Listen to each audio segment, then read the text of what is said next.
Yo halo semuanya, selamat datang dan akhirnya sampai juga di penghujung cerita dari light novel Classroom of the Elite volume 0 part ketiganya, yaitu part terakhir. Di part kedua kemarin kita dikenalkan dengan teman maupun rival Ayano, dan kini Ayano akan kembali sendiri lagi untuk menjalankan kurikulum dari White Room di saat anak-anak seangkatannya udah pada keluar semua termasuk Yuki. Nah gimana tuh sekarang kabar dari Yuki? Itu akan dibahas di bagian kali ini. Seperti biasa kalian bisa cek aja playlist yang ada di deskripsi buat yang ketinggalan video sebelumnya. Langsung aja siapkan sabuk pengaman, dan ini dia volume 0 part ketiganya, Ikuzu.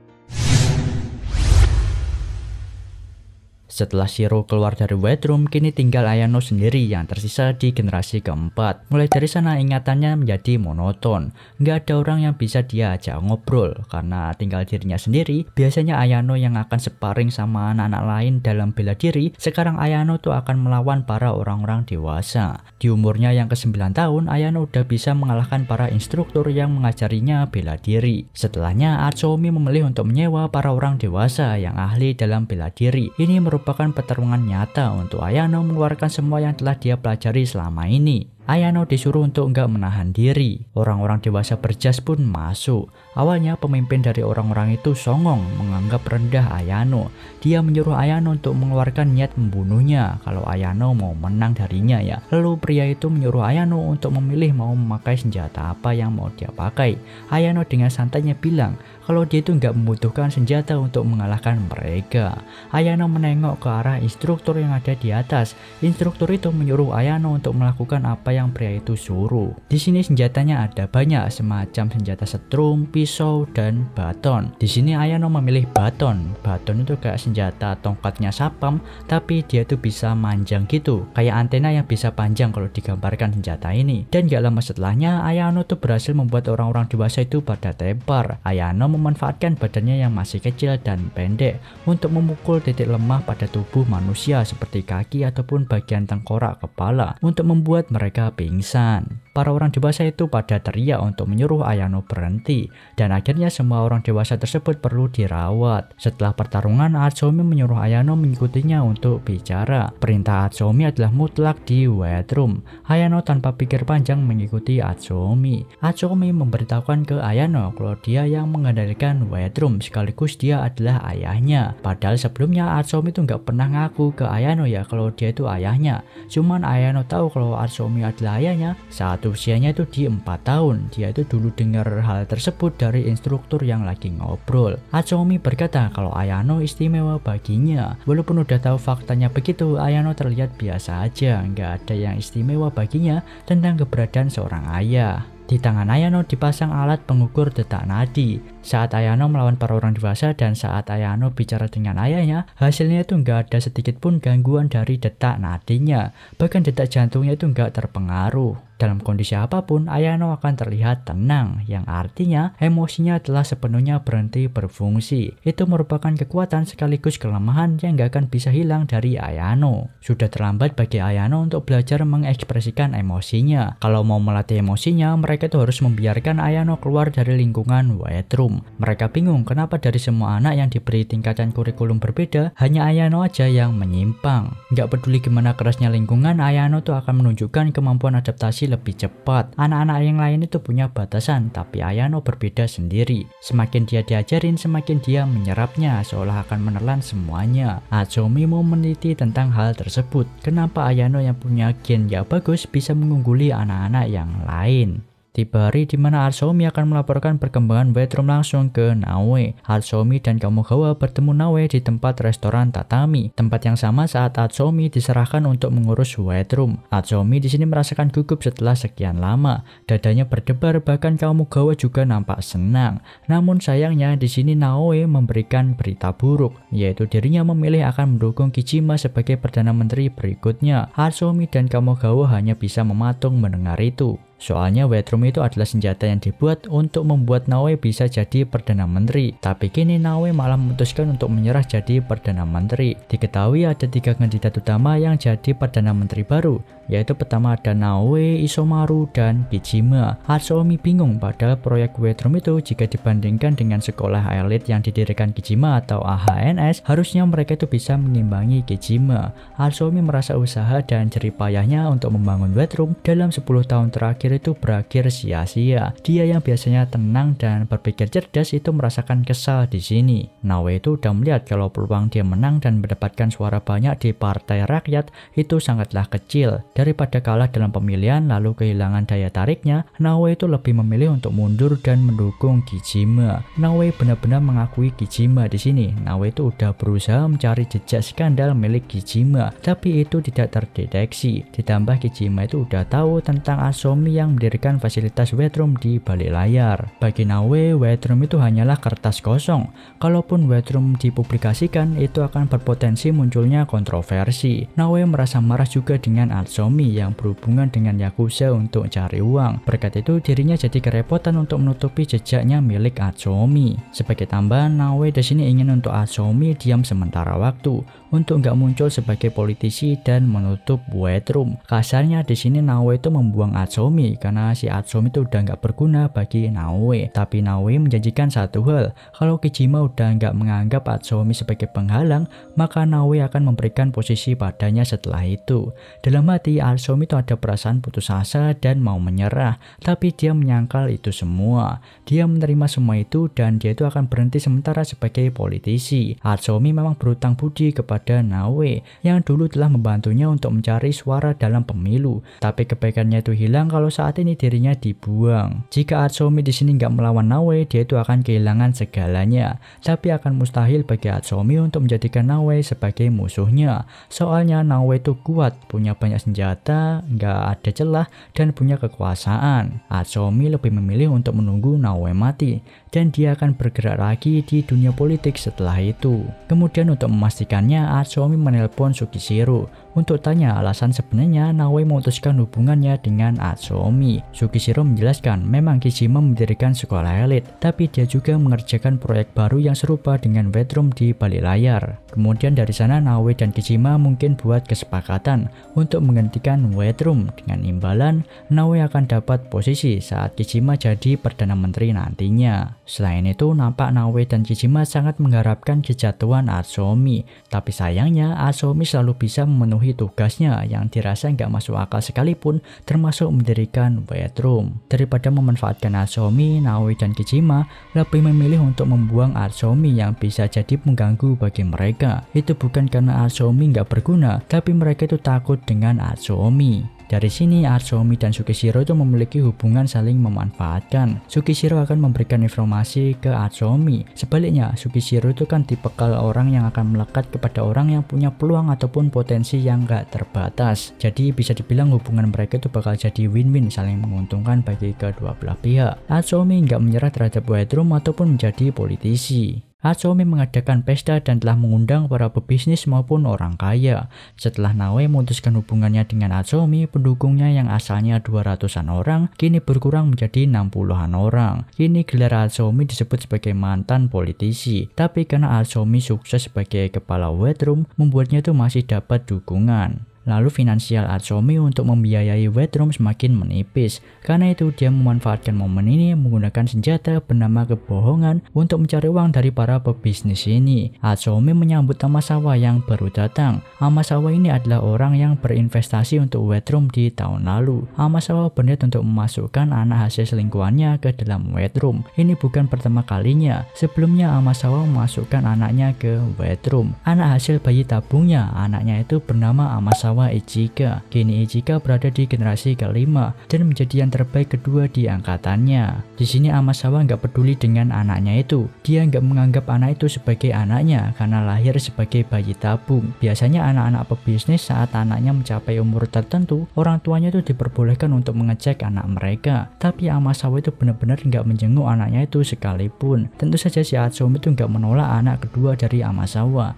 Dia itu malah menyambutnya. Ditambah Amasawa juga nampak akan memberikan investasi sebesar 100 juta yen di tahun ini. Di saat Atsuomi mau istirahat sembari mengamati orang-orang di sekitar, termasuk banyak banget tuh anak-anak di sana, para pengusaha yang hadir itu sengaja membawa anak mereka ke pesta. Itu tujuannya adalah untuk memperluas relasi anak mereka nantinya di masa depan ya, untuk bisa jadi peluang kalau misal anak mereka itu bisa kerjasama nantinya ya. Kebanyakan anak-anak mereka itu dijadikan penerus perusahaan mereka. Atsuomi melihat ada 5 anak ribut. Nampak ada satu anak yang sedang dituduh bohong. Topiknya ini adalah anak bernama Fuji cerita ke teman-temannya kalau dia itu dapat tanda tangan dari pesepak bola terkenal yang main di luar negeri. Saat ditanyai apakah beneran atau enggak, Fuji ini mengalihkan pandangannya.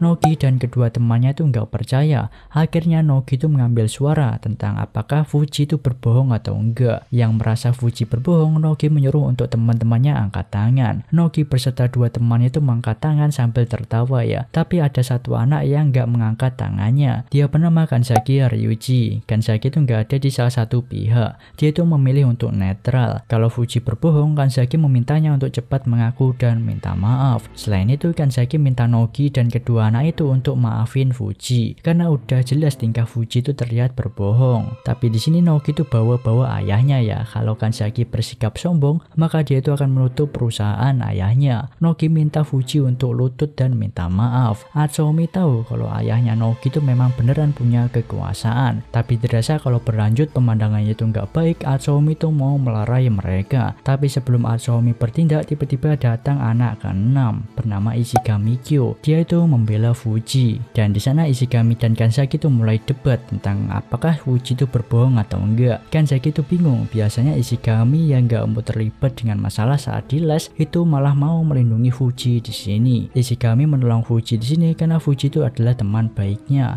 Ceritanya Kanzaki dan Ishigami ini mereka itu satu bimbel les ya. Dari cara berdebat Kanzaki dan Ishigami, Atsuomi itu menilai kalau Ishigami itu adalah anak yang berbakat, dan Kanzaki yang menanggapinya juga itu adalah anak yang cerdas. Di sini Ishigami sengaja memprovokasi Nogi, yang membuat Nogi mau memberikan pukulan ke dirinya. Tapi Ishigami teriak untuk meminta bantuan ke para orang dewasa, membuat Nogi dan kedua temannya itu kabur. Lalu Narimori yang baru datang terlambat dengan membawa anaknya Sakenagi. Sakenagi di sini langsung menyapa Kanzaki yang ada di sana. Mereka itu diketahui ikut dalam tempat bimbel les yang sama. Atsuomi yang udah lama nggak melihat Narimori melihat pangling dengan anaknya, yaitu Sakenagi yang udah besar. Biarpun Sakenagi itu jenius, tapi dia itu mengalami cacat sejak lahir. Kemudian Narimori pergi dengan Sakenagi untuk menyapa beberapa orang yang ada di sana. Atsuomi di sini mendekati Ishigami. Dia tuh ingin tahu kenapa Ishigami nggak meminta bantuan dari dirinya yang ada di dekat sana. Ishigami udah menganalisa kalau Atsuomi yang ada di dekat mereka hanya mengamati saja. Kalaupun dia minta bantuan ke Atsuomi, belum tentu Atsuomi itu akan membantu. Itu kesimpulan dari Ishigami yang nggak meminta tolong kepada Atsuomi. Ishigami Kyo adalah anak dari Ishigami Goro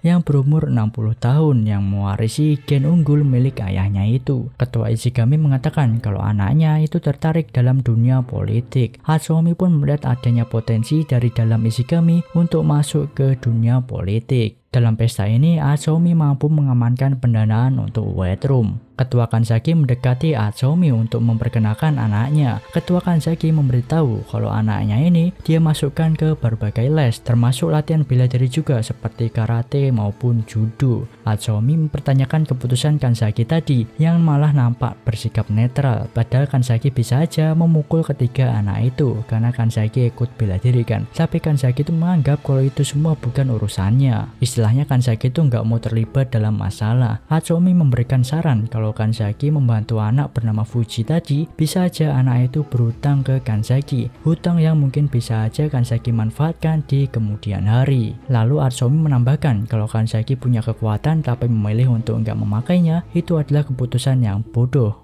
Sebelum Narimori pergi dari pesta itu, dia itu mengatakan ke Atsuomi kalau dia itu akan jadi ketua yayasan di AHNS atau Sekolah Elit SMA Kudo Ikose. Biarpun beda pandangan selama 10 tahun terakhir, Narimori itu merasa telah belajar banyak dari Atsuomi. Karena Narimori akan jadi ketua dari AHNS, bisa dipastikan kalau Atsuomi dan Narimori itu akan jarang bertemu mulai dari sini. Untuk perpisahan, mereka pun berjabat tangan. Atsuomi memberitahukan ke Narimori kalau untuk membuat Jepang aman dari ancaman negara lain, Atsuomi berniat untuk memasukkan anak-anak White Room-nya sebagai politisi dan merombak sistem pemerintahan yang isinya itu orang-orang korup dan isinya itu orang tua yang bodoh. pindah ke sudut pandangnya Susukake. Dia tuh merekam dirinya sendiri untuk menyampaikan isi pikirannya tentang anak yang bernama Ayanokoshi Kiyotaka. Kini wet room itu akan ditutup sementara karena ada masalah politik, yaitu Atsuomi disuruh oleh Naoe untuk menutup wet room ya. Ini akan jadi kesempatan yang bagus bagi dirinya untuk berlibur. Setelah dirinya memimpin 4 generasi, lalu di generasi kelima, Susukake itu merubah sedikit kurikulumnya dengan mempertahankan sedikit emosi para anak-anaknya, dan anak-anaknya itu diperkenalkan dengan kurikulum baru, yaitu kurikulum komunikasi. Tapi sebagai gantinya, anak-anak dari generasi kelima peningkatan kemampuannya itu menurun. Tapi biarpun begitu, anak-anak generasi kelima ini masih lebih baik daripada generasi 3 ke bawah. Generasi kelima diberikan kurikulum level 5 dan itu adalah batasannya. Lalu ada satu anak yang membuat Susukake itu kagum, yaitu anak tersebut bernama Ayanokoshi Kiyotaka. Ayano itu punya kemampuan belajar, beradaptasi, dan mengaplikasikannya dengan sangat luar biasa. Ayano pandai menyerap kekuatan dan menyublimasikannya menjadi kekuatannya sendiri. Setelah Ayano mempelajari dasarnya, dia akan mengembangkan keterampilan lalu menerapkannya. Susukake nggak yakin dengan metode yang sama apakah ia akan bisa menciptakan anak seperti Ayano lainnya. Sekarang sudah ada 8 generasi dan hanya menyisakan 5 anak saja. Kalau Ayano masih bertahan di dalam wet room, maka sudah dipastikan dalam waktu dekat, maka Ayano tuh akan melampaui para peneliti yang ada di dalam wet room. Susukake bertanya-tanya, Ayano tuh bisa jadi luar biasa begitu, apakah karena kurikulum buatannya atau karena mutasi genetik? Maaf motong bentar ya, tentang mutasi genetik Ayano ini udah pernah gue bahas sebelumnya di video yang ini. Nah, normalnya orang itu akan punya batasan dalam menyerap pengetahuan yang diajarkan. Tapi Ayano tuh berbeda. Ayano tuh nggak ada batasannya. Dia itu akan menyerap semua yang diajarkan. Susukake bingung, padahal catatan Ayano di awal itu buruk, tapi semakin membaik dan jadi yang terbaik secara bertahap. Susukake mulai ragu apakah Ayano bisa dikatakan sebagai jenius sejati atau enggak. Dia itu ingin melihat jika Ayano jadi pendidik di wet room, apakah akan ada anak yang tumbuh menjadi luar biasa layaknya seperti Ayano. Jika Atsuomi bukan hanya menjadikan Ayano sebagai pendidik di wet room, melainkan juga membuat Ayano untuk memimpin Jepang, seberapa banyakkah yang akan dicapai oleh Ayano nantinya. Untuk melihat semua hal itu, Susukake itu akan terlibat seumur hidupnya di dalam wet room. Apakah anak yang dia ciptakan itu akan berakhir bahagia di hidupnya atau enggak? Pertanyaan-pertanyaan liar seperti itu terlintas di pikiran Susukake. Usia Naoe sekarang adalah 80 tahun. Dia melemah dan sekarang menderita penyakit serius. Sedangkan Atsuomi umurnya sekarang adalah 48 tahun. Atsuomi sempat didekati oleh partai oposisi, tapi dia itu memilih untuk kembali di waktu yang tepat. Yaitu dia itu akan kembali ke politik nunggu Naoe meninggal dulu digerogoti oleh penyakitnya. Naoe udah melakukan berbagai cara untuk menghapus wet room. Dan sebaliknya, Atsuomi itu malah ingin agar wet room itu berhasil untuk dipublikasikan. Atsuomi yang gak lama ketemu Kamogawa, dia merasa kalau Kamogawa telah tumbuh.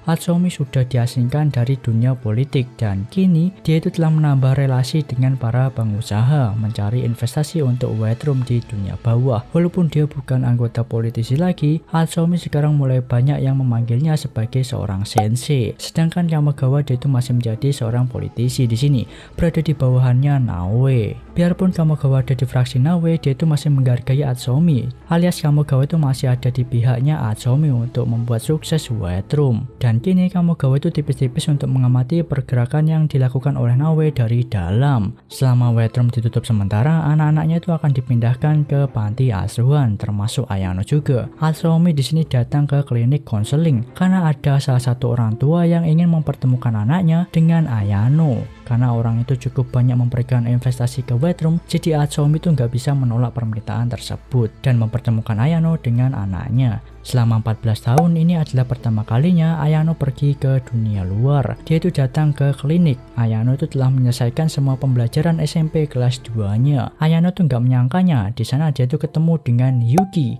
salah satu anak yang ada di generasi keempat. Yuki di sini sangat ingin mengobrol dengan Ayano, tapi ketika dia itu menyangkut tentang wet room, tubuhnya itu mulai gemetar ketakutan dan nafasnya seperti orang sesak gitu. Ya, di sini Yuki mengalami trauma yang parah dengan wet room.